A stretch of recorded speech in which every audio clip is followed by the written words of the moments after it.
neraka. Takdir niki apabila penduduk langit dan bumi niki hadis niki berkumpul untuk membunuh satu orang muslim, Allah akan membanting mereka ke dalam neraka. Bareng-bareng nggih. Misale nek pencuri niku jelas Pak nggih, nek pencuri.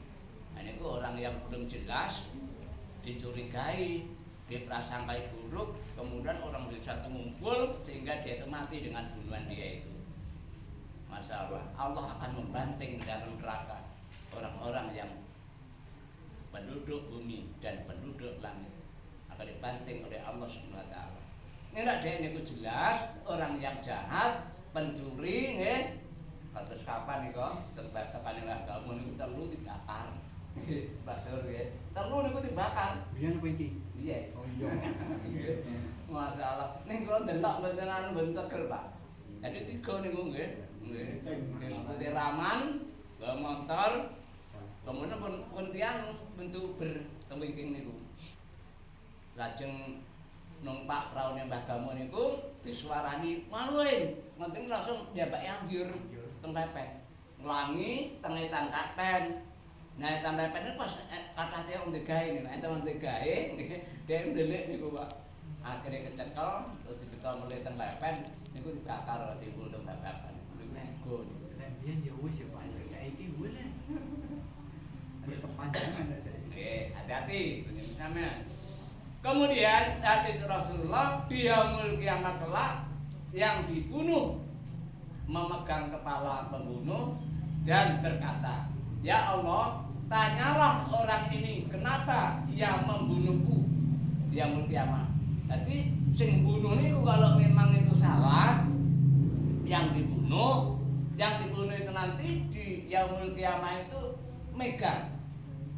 Nangkep orang yang membunuh itu dengan kepalanya dipegang, kemudian disampaikan kepada Allah, "Ya Allah, tanyalah ya Allah orang ini kenapa dulu kok dia membunuh saya." Akhirnya Allah lemparkan ke dalam neraka. Naudzubillah minda. Hati-hati Pak nggih. Bareng-bareng rame-rame misalnya terjadi peristiwa niku hati-hati. Kalau memang niku wong mukmin saya enak imane awake ndak usah melu ngoten niku nggih. Ini kaitan dengan membunuh orang mukmin dengan cara yang batil. Bu nggih. Jadi sesama muslim, selama mukmin kita harus menghormat, kasih sayang, menyayangi, saling bersedekah, saling infak, saling membantu. Pernah niku kula aturke Bu. Pernah gaji kula jenengan sami niku per bulane patang soal ana utangan mboten ora ngerti nggih.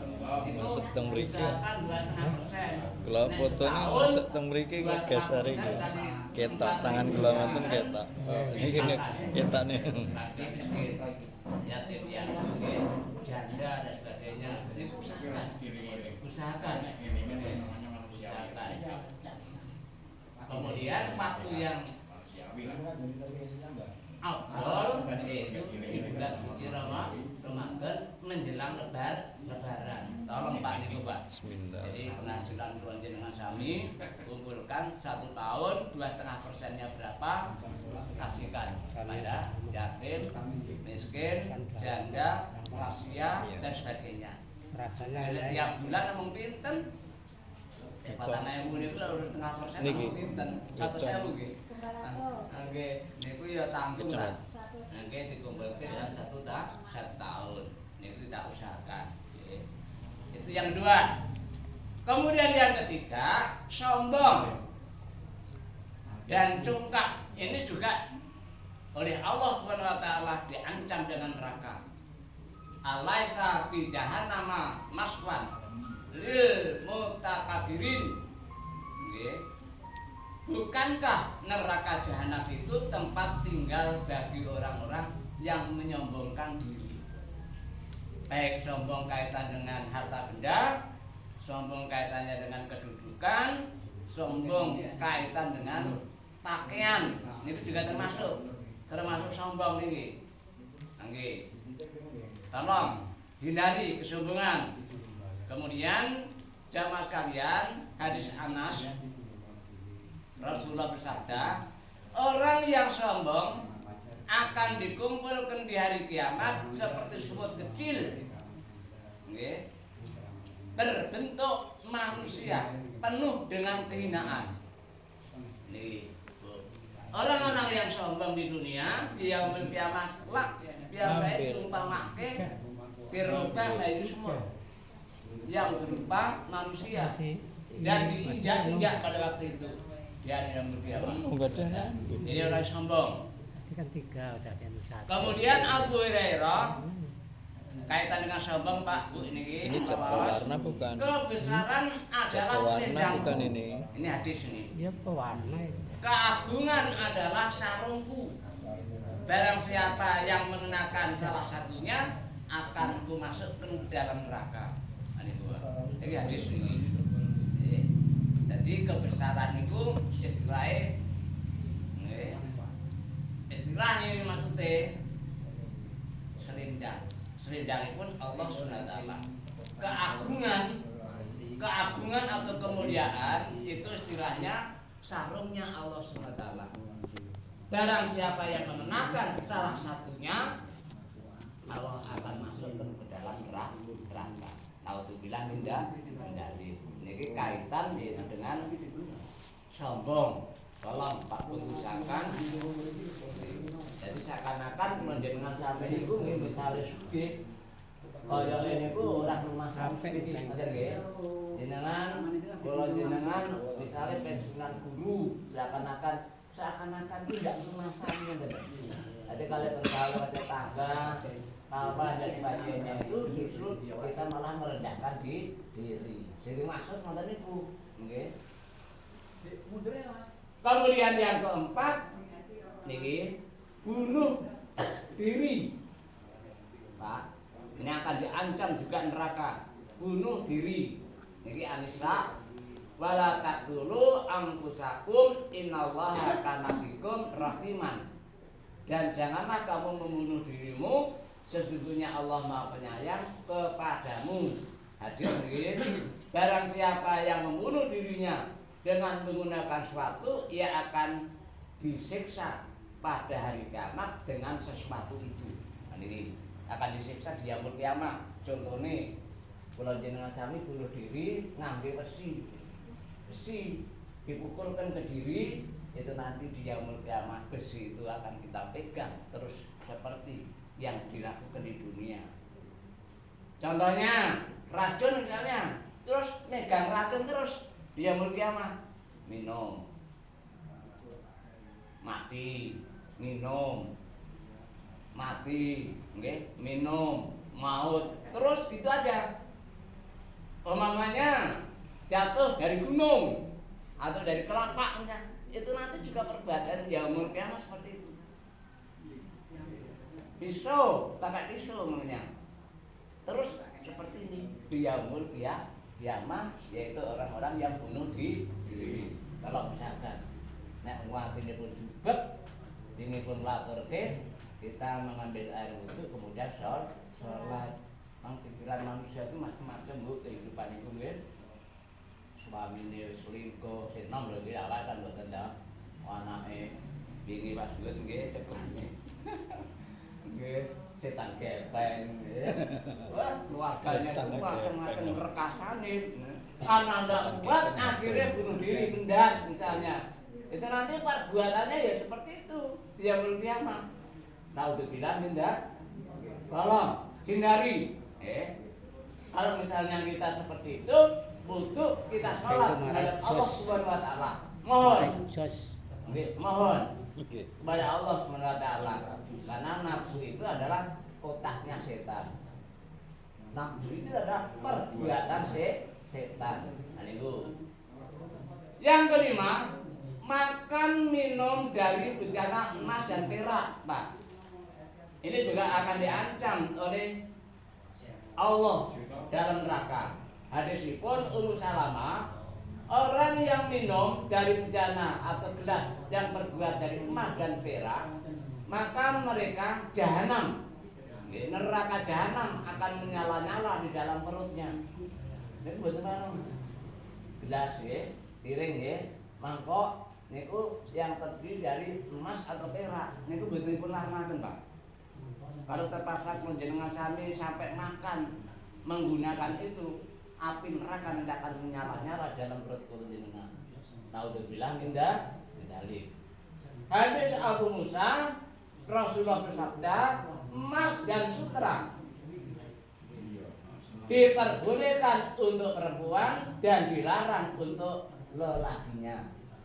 Ini kaitan dengan perhiasan, emas, sutra, ini kita kaki ibu saged. Di zaman saged, nenek tanggung bapak-bapak, ini diharamkan. Tidak diperbolehkan pakai emas ataupun kain sutra. Ini hadisipun. Tolong itu.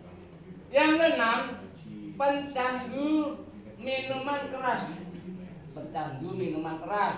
Al-Maidah 90 artinya minuman keras, berjudi, berkorban untuk berhala, mengundi nasib, perbuatan keji atau setan, jauhilah.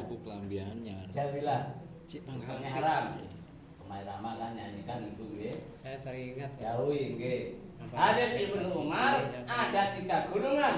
Allah haramkan masuk surga pecandu minuman keras, durhaka kepada orang tua, dan mucikari. Mucikari niku ya orang sing pokok yang membiarkan kekejian terhadap keluarganya. Nanti keluarga niku perbuatannya maksimal dalam satu rumah, NJE orang eling ke nggih. Niku yang kedua, walaupun nasarakan adalah pecandu minuman keras, kemudian durhaka kepada orang tua. Pinten-pinten iki kok Ini sangat-sangat dilarang. Boleh. Itu ada. Ini kan Kemudian yang ini kan sampai narkoba dan sebagainya. Harus hati-hati. Yang ketujuh, jamaah mencari muka dan tunduk di hadapan orang-orang dolim. Mencari muka dan tunduk terhadap orang-orang yang dolim. Bala tarkanu ilal ladina dalamu fatamassakum munabi. Artinya, janganlah kamu cenderung kepada orang-orang zalim yang menyebabkan kamu disentuh api neraka. Orang-orang zalim, apakah itu kaitannya dengan atasan jenengan, apa kaitannya dengan pemimpin, atau kaitannya dengan siapapun, kalau dia itu zalim jangan diikuti. Nggih, jangan diikut-ikutan, tidak diperbolehkan. Nggih. Kados zaman kisah Ashabul Kahfi, Pak. Ashabul Kahfi itu pemimpinnya rajanya zalim. Sehingga piyambak pun mengasingkan diri kedua. 300 tahun lebih niku mengasingkan diri masuk ke dalam gua. Para pemuda itu akhirnya dia bangun. Setelah ditanya, berapa tahun kamu di dalam gua? Jawabannya hanya 1 hari, 1 malam, atau hanya 1 hari. Ini keindahan Allah Subhanahu wa taala. Mujizat hanya Allah Subhanahu wa taala pada 300 tahun lebih rumangsane ini sedina ataupun setengah hari. Nah ini. Kemudian yang ke-8, perempuan yang membuka aurat. Ibu. Perempuan yang membuka aurat itu akan diancam oleh neraka. Ini Al-Quran An-Nur 31. Quran ini perempuan yang beriman diharapkan. Jadi yang pertama menjaga pandangannya. Jadi delok wong niku jangan terlalu nganti sing delok niku bingung nggih. Wasma ngopo sih kayak delok nganti. Yang kedua, memelihara kemaluannya. Ini Al-Quran. Tolong dipelihara betul. Yang ketiga, jangan menampakkan perhiasannya. Jangan dikalung tuh nggih. Jangan dikenakan di luar jilbab. Kalungnya manggone ten gunung. Nek cincin boleh nggih. Niku terjadi dari saged mawon tundel wis saged boten napa-napa. Jadi buat itu merupakan aurat. Yang keempat, menutup kain kerudung sampai ke dadanya. Oh, jenengan pas niku nggih. Kain kerudung jilbab, dadanya tutup-tutup. Gegere juga ketutup. Niki namanya aurat. Aurat wanita. Nah, sampai tidak seperti itu, kita akan diancam neraka oleh Allah SWT. Terus kapan itu dilakukan? Terus kapan aja, walaupun di rumah, nggih, walaupun di rumah. Aja ngerak rumah ngangge ngoten niku, lek di rumah namung ngangge ondelok sing pendek niku nggih boten pareng niku, nggih. Nggih. Niki hadis Abu Hurairah, ada dua golongan ahli neraka. Ada dua golongan ahli neraka. Yang pertama, orang yang membawa cemeti bagikan pengembala sapi yang memukuli manusia. Artinya neraka niku Pak. Enten wong sing nggo cemeti kados buntut sapi niku. Dipukul-pukulke teng penduduk neraka. Yang kedua, perempuan yang memakai pakaian tipis bahkan telanjang. Kepalanya bagikan punuh unta. Masya Allah. Ini hadis nih. Ini hadis. Mereka tidak akan masuk surga dan tidak akan menghirup aroma surga. Jadi wanita yang berpakaian tapi telanjang ini kan tiga. Sebetulnya dia itu berpakaian tapi telanjang. Yang pertama adalah pakaiannya itu adalah tipis. Renek angganin. Itu kelihatan. Yang kedua, ketat. Jadi kabeh niku ketara lembung betul. Ini itu boten pareng. Kemudian yang ketiga ada mini. Mini niku pendek atau pakaian itu belum jadi pojok. Walaupun walaupun ondrok sampai di sini sebelah, nah niku nangine mini nggih, boten pareng ngomongane. Apa maneh niku tangan sok nur sewu nggih. Ini masalah. Ketiga, manusia yang berpakaian tapi telanjang, kalau ulang menggunakan pakaian tipis. Yang kedua, ketat. Yang ketiga adalah mini. Terus pripun carane? Aurat wanita itu seluruh tubuh selain muka dan telapak tangan. Telapak tangan itu loh. Dan muka. Nah, pripun sikile? Niku diusahakan. Kalau menurut hadis yang ke bawah itu 1 jengkal dari polok itu. 1 jengkal. Nanti ketutup. Tapi pun nggih pakaian ku ndek-ndek kabeh masa arepe dibuangi. Niku ngangge kaos kaki. Boten apa? Ngangge kaos kaki. Kangge niku. Lek ngangge bapak niku sewu. Bapak niku arate Pak puser dan lutut. Kemudian bagaimana paha? Kalau mau sing teng hadis, paha pripun? Paha niku ada 2 pendapat. Pertama, bukan aurat. Hadis yang kedua, paha itu termasuk aurat. Nanti kantun kula jenengan sami leh ngati-ati, ngoten Pak nggih. Nggih, niku kaitan dengan paha. Kalau memang itu kita suguhkan terhadap orang banyak, usahakan paha ini jangan kelihatan. Tapi kalau hanya khusus, ya insya Allah keringanan. Kemudian aurat itu aurat itu tidak berlaku terhadap suami istri. Jadi suami istri itu tidak ada aurat. Nek ningali istri niku mbok nur sewu telanjang mboten napa-napa. Iya. Nggih mboten napa. Itu juga sebaliknya, tapi di tempat yang khusus, jangan sampai di tempat yang terbuka. Jadi suami istri tidak ada aurat.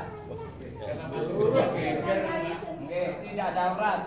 Iku suami dan istri. Nggih. dhewe. Nggih, dhewe.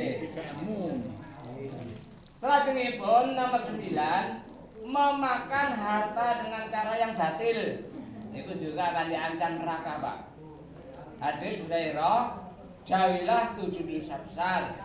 7 dosa besar, yang pertama menyekutukan Allah, yang kedua mengerjakan sihir, yang ketiga membunuh jiwa yang diharamkan,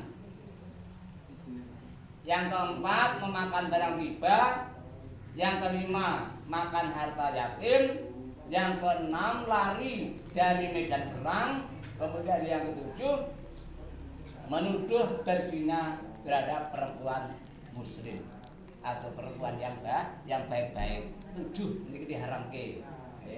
7 oke. Misalnya kok rame-rame sama tuduh, ada satu wanita dia berzina. Kalau itu tidak jelas, itu termasuk diancam neraka.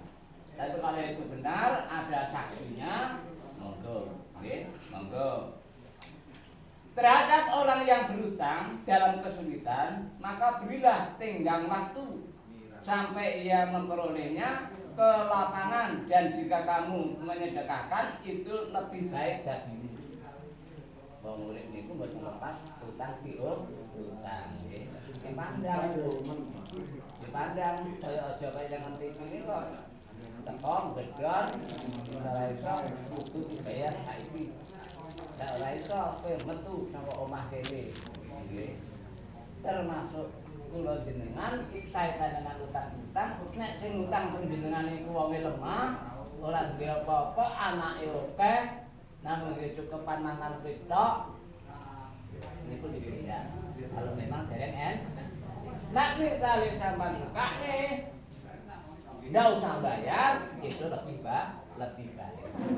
Masuk sedekah kaitan dengan utang. Jangan sampai saling bunuh. Terakhir 10 Pak, durhaka kepada kedua orang tua. 10. Al-Isra 23 Bakotor buka al-watahidun illa yahu wa bil walidaini ihsanan. Artinya